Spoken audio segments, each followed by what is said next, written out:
We are talking to Professor Thias Kghatla. Professor Kghatla, the Dutch Reformed Church just decided to make the Belhar Confession, to start the process to make the Belhar Confession part of its confessional basis. What are your first thoughts? Well, I am shocked. I could not believe it.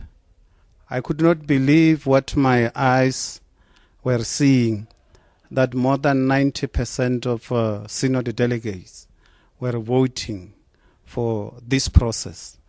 I think this is a message which is very clear to us in Uniting Reformed Church, that we should also stretch our hands out to Dutch Reformed Church and help them together with us to be on this road. This is a great moment, I think, in our history. Today, history is made. The world, especially Reformed world, will remember this day that history was made. And I think this is going to set a tempo for the rest of the churches, especially Reformed churches in the world, also to look at Belhar Confession and take it very seriously with a view even to adopt it in their situations.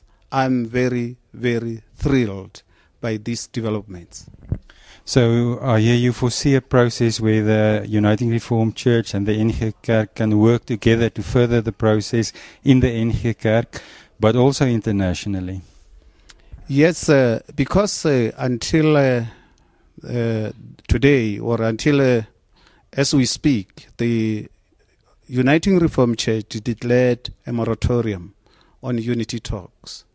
And among others was the Belhar Confession, that the Dutch Reformed Church should show that indeed they accept the Belhar Confession. That is done today.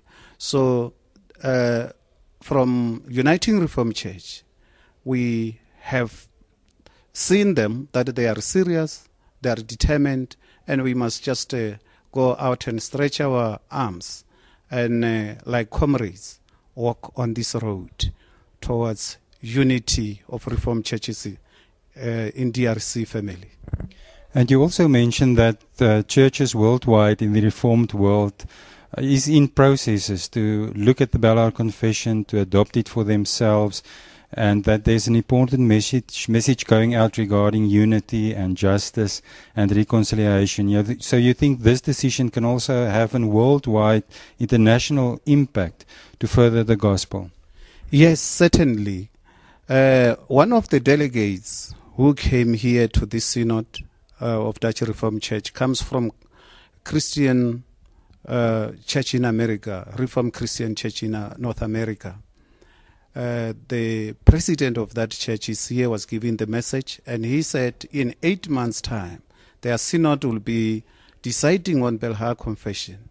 The message like this one from Dutch Reformed Church indeed is overwhelming, and we believe they will also take a decision to embrace Belhar Confession.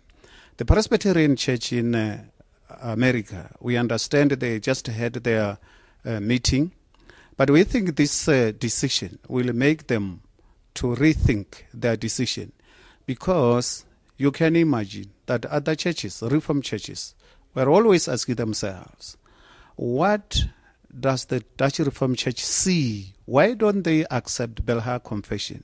Now that they send this strong, huge message by accepting Belhar Confession, they will help the process in those churches for the acceptance of Belhar Confession. Later in Synod, a proposal will be before Synod to draw the NG Kerk in Africa and the Reformed Church in Africa into a process of unity with the NG Kerk, a structural process. Do you think that this decision will have a positive impact regarding your fear that that will be a wrong move because it excludes the Uniting Reformed Church? Well, the decision in itself of accepting Belhar Confession is very strong. The Dutch Reformed Church showed its intentions, that they are serious and they mean business with what they are doing. To get into a unity process without Belhar, without the Uniting Reformed Church, I think it will be put on hold. That is just my feeling. Because this is so huge decision of accepting Belhar Confession and also about the church unification within DRC, that the Dutch Reformed Church will find it prudent to wait that UXA also come on board and start with the talks seriously. In fact, the leadership of UXA will be meeting as early as November to see how we can help the process of church unity within these 4 churches. Professor Kghatla, thank you for your time. May God bless you. Thank you. It's Dani Maton reporting at the General Synod.